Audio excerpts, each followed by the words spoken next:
Welcome to Sreemangal. আসসালামু আলাইকুম everyone. আজকে সকাল সকাল বের হয়ে গেলাম, আমরা শ্রীমঙ্গলের উদ্দেশ্যে রওনা দিয়ে দিয়েছি। তো বাইকে ফুয়েল ছিল না, সেই জন্য পাম্পে চলে আসলাম। ফুয়েল একবারে লোড করে রওনা দিব, সেই জন্য পাম্পে চলে আসলাম। ট্যাঙ্কিটা ফুল করে নেই। ট্যাঙ্কি মোটামুটি লোড কমপ্লিট, কারণ পেমেন্টটা কমপ্লিট করব। পেমেন্টটা কমপ্লিট করে রওনা হয়ে যাব। আর আমাদের সাথে আজকে আমরা বেশি জন যাচ্ছি না, আরো দুইটা বাইক আছে। দুইটা বাইক সবাই একসাথে হয়েছি সংসদ ভবনের কোনায়, এখানে একসাথে হয়ে আমরা এখন রওনা দিয়ে দিয়েছি। তো যাইতে থাকি, যেতে যেতে কথা হবে। ফার্মগেট হয়ে আমরা শাহবাগ দিয়ে বের হব। তো এখানে আপনার শাহবাগের মোড়ে যে ফুলের দোকান, এখানে প্রতিদিন কত কোটি কোটি টাকার যে মানুষ, মানে টাকাগুলো আসলে ফুল কিনা, মানে টাকাগুলো আসলে পানিতে ফেলে দেওয়া সমান কথা। আমরা এখন হানিফ ফ্লাইওভারে উঠবো। দেখছেন, আরেকটু হইলে মানে আমাকে মাইরা দিত টেসলার ভয়ে পুরা শহরের মানুষ আতঙ্কিত থাকে। এই রোডটাতে রাইড করার সময় বারবার মনে হয় যে কোনো পাহাড়ে আসছি নাকি। পাহাড়ের একটা ফিল পাওয়া যায় এই রাস্তাতে রাইড করার সময়। যাই হোক, রাস্তাটা খুবই সুন্দর। এই রাস্তাটা দেখে মনটা ভরে গেছিল যে না, রাস্তাটা খুবই সুন্দর, এরকম রাস্তা মনে হয় প্রতিটা রোডেই পাবো। কিন্তু না, বেশিক্ষণ সহ্য হলো না, চলে আসলাম। এই যে আপনার এই রোডটাতে মারাত্মক, মানে খুবই খারাপ। এটা নারায়ণগঞ্জের রূপগঞ্জের রোডটা, মানে খুবই, আপনারা দেখতেই পাচ্ছেন যে কি পরিমাণ অবস্থা রোডের। এই রোড দিয়ে চলাচল করা খুবই মুশকিল। আমরা কিন্তু সকাল সকাল বের হয়ে গেছিলাম, তারপরও কিন্তু আপনার এখানে প্রচুর জ্যাম। এখানে রোডের খুবই খারাপ অবস্থা, যেমন ধুলাবালি তেমন জ্যাম। আমরা প্রায় 50 কিলো রাইড করে ফেললাম। তো আমাদের ক্ষুধা পাইছে, সকালের নাস্তা করা হয় না যেহেতু। তা আমরা হোটেল খুঁজতেছিলাম, কোথাও ভালো পাচ্ছিলাম না যে নাস্তা করার মতো। পরে লাস্টে অবশ্যই মাতবদী নরসিংদী, এইখানে আমরা দাঁড়ালাম। সবাই মিলে একটু নাস্তা করে নিব, কারণ সকালে আমরা সবাই না খেয়ে বের হয়েছি। নাস্তা কমপ্লিট, এখন আমরা বের হয়ে যাব। আর এখন আমরা ড্রিম হলিডে পার্কের সামনে দিয়ে যাচ্ছি। আসলে এই রোডটাতে কাজ চলতেছে, তো সেই জন্য এই রোডটার অবস্থা খুবই খারাপ, ধুলাবালি।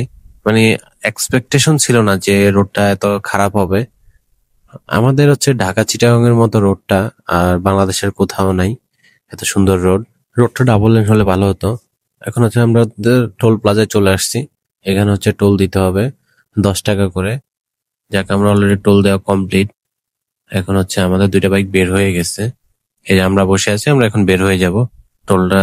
আর এখানে এক্স্যাক্টলি আমরা লোকেশনটা মানে বুঝতেছিলাম না যে কোন সাইড দিয়ে কোন সাইডে যাব। সেজন্য যেহেতু ফার্স্ট টাইম বাইক দিয়ে যাচ্ছি, এর আগে তো বাসে কয়েকবার যাওয়া হয়েছে, সেই জন্য বাইক দিয়ে গেলে লোকেশনটা অনেক সময় মানে বোঝা যায় না ওইভাবে। সেই জন্য আমরা জিজ্ঞেস করে করে যাচ্ছিলাম। আর এটা ব্রাহ্মণবাড়িয়ার রাস্তাটা, মানে কি বলবো, ব্রাহ্মণবাড়িয়া সদর। এখানে খুবই মানে খারাপ অবস্থা। এই রাস্তাটা মিনিমাম আরো আগে এগুলা ঠিক করা উচিত ছিল। এই যে কি পরিমাণ ধুলাবালি আর জ্যাম, মানে আমরা এই টাইমে বের হয়েছি, তারপরে জ্যাম। আর ব্রাহ্মণবাড়িয়ার সদরটা পার হয়ে এখন আপনার আমরা চলে আসছি শাহবাজপুর ইউনিয়ন। এখানে আমি আরো 7-8 বছর আগে একবার আসছিলাম, আমার সঠিক মনে আছে। এখানে আমার একটা বড় ভাই আছে, নীরব ভাই, ওনার এলাকায়। এইখানে আমরা আগে মানে কয়েকটা ছবি আছে আমার, এখনো ছবি আছে। এখানে পাশে ব্রিজের কাজটা তখন চলতেছিল, আর পাশে আমার কয়েকটা ছবি আছে। যাক, যাচ্ছি। এখানে আমরা মানে এই জায়গাটা আমার কাছে আবার খুব সুন্দর লাগছে, যদিও রাস্তা ধুলাবালি আছে, কিন্তু চারপাশের দৃশ্যটা খুবই ভালো ছিল। আমরা এখন হবিগঞ্জ চলে এসেছি। আর এটা এদিক দিয়ে আপনার, আমরা ওই দিক দিয়ে জ্যাম দেখে আমরা একটু ভিতর দিয়ে ঢুকে গেছিলাম। আর এদিক দিয়ে ডান পাশে চুনারুঘাট, আর সোজা সিলেট। আমরা যেহেতু সিলেটের উদ্দেশ্যে আমরা চুনারুঘাট যাব না, সেই জন্য আমরা সোজা চলে যাব। আর যাওয়ার পথে মানে কয়েকটা কাজ চলতেছে, রাস্তার কাজ চলতেছে। রাস্তার কাজ চলার কারণে খুবই অবস্থা। যাক, যে আমরা সিলেট শহরের মধ্যে, মানে সিলেটের মধ্যে ঢুকে গেছি। এখন এই মানে সিলেটে ঢুকার প্রথমেই যে ইয়াটা চা বাগান, এই চা বাগানেতে একটু আমরা ঘুরলাম, একটু কথাবার্তা বললাম, সবাই দাঁড়ালাম। তো দাঁড়ানোর পরে আমাদের বন্ধু, ওই যে বন্ধু কিছু কথা বললো, আর সবাই ছবি তুলতে ব্যস্ত হয়ে গেল। সবাই ছবি তুলতেছে, আর আমি একটু ভিডিও করে নিলাম সবার। পরিবেশটা খুবই সুন্দর, মাশাআল্লাহ। মানে সিলেট শহরের দিকে যত ঢুকতেছি, শ্রীমঙ্গলের দিকে যত ঢুকতেছি, ততই ভালো লাগতেছে। Welcome to Sreemangal. চলে আসলাম হচ্ছে চায়ের দেশে। চায়ের দেশে হচ্ছে প্রবেশ করে ফেললাম আমরা। আর মানে এইখানে হচ্ছে ঢুকার সাথে সাথে শরীরটা কেমন জানি ঠান্ডা ঠান্ডা ফিল লাগতেছে।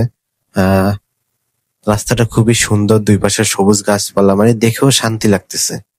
আমরা এখন আছি শ্রীমঙ্গল পৌরসভার সামনে, শ্রীমঙ্গল পৌরসভায় যাচ্ছি। আর এই রোডটাতে হচ্ছে আমাদের আসলে লাঞ্চও করা হয়নি এখনো, আমরা হচ্ছে লাঞ্চ করব। লাঞ্চ করার জন্য আসলে শ্রীমঙ্গল যেহেতু চলে আসলাম, এখানে হচ্ছে আমরা আরেকটা হোটেল পাইছি, আল সালাদিয়া হোটেল। আল সালাদিয়া হোটেলে আমরা বসে পড়লাম। আমরা যেহেতু ট্যুরে আসছি, ফ্রেন্ডলি বাজেটের মধ্যে আমরা সবকিছু করব, সেজন্য আমরা তো 5 স্টার হোটেলে যাওয়ার দরকার নাই, আমরা হচ্ছে একটাতে খেয়ে নিলাম, লাঞ্চ করে নিলাম। এখন হচ্ছে আমরা শ্রীমঙ্গল হচ্ছে যাচ্ছি। শ্রীমঙ্গল আমাদের রিসোর্টে যাচ্ছি, এটা হচ্ছে গ্র্যান্ড সুলতান। শ্রীমঙ্গল হচ্ছে এটা হচ্ছে বাংলাদেশের মধ্যে একটা 5 স্টার হোটেল, বেস্ট একটা 5 স্টার হোটেল। এই রাস্তাটা আমার কাছে পুরো ট্যুরের মধ্যে সবচেয়ে বেস্ট লাগছে এই রাস্তাটা। এই রাস্তা হচ্ছে চারিদিকে এমন গাছ যে সূর্যের আলোটাও পর্যন্ত মানে নিচে পৌঁছায় না, এত সুন্দর চারদিকটা, মানে মনোমুগ্ধকর পরিবেশ। এই রোডটাতে মনে হয় যে সারাদিন বাইক রাইড করলেও কোনো ক্লান্তি আসবে না, এত সুন্দর, আপনি নিজ চোখে না দেখলে বুঝতেই পারবেন না। আমরা হচ্ছে যাচ্ছি এবার সামনে হচ্ছে কমলগঞ্জ, এটা হচ্ছে কমলগঞ্জ বাজার। কমলগঞ্জ বাজারে হচ্ছে আমরা এখানে এসে আমরা একটু ভুল করে ফেলছি, আমাদের রিসোর্টটা ছিল অরণ্য নিবাস রিসোর্ট, তো আমরা হচ্ছে সামনে চলে গেছিলাম একদম।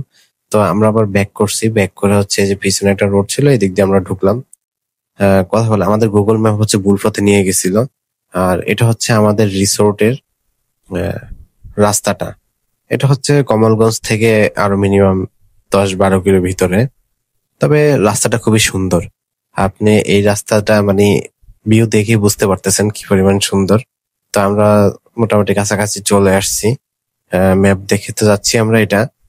আর এখানে তাছাড়া আসলে এখানে সাইনবোর্ড দেওয়া আছে অরণ্য নিবাস রিসোর্টের, তো একদম খুবই কাছে চলে আসছি আমরা।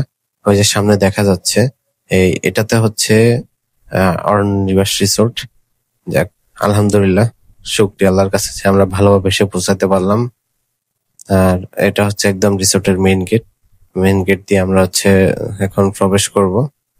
তো মোটামুটি আলহামদুলিল্লাহ সবাই খুব সেফলি আসছি, আর আমরা সেফলি রাইডও করছি। তো যাক, আমরা অবশেষে চলে আসলাম, আলহামদুলিল্লাহ, সবাইকে ধন্যবাদ।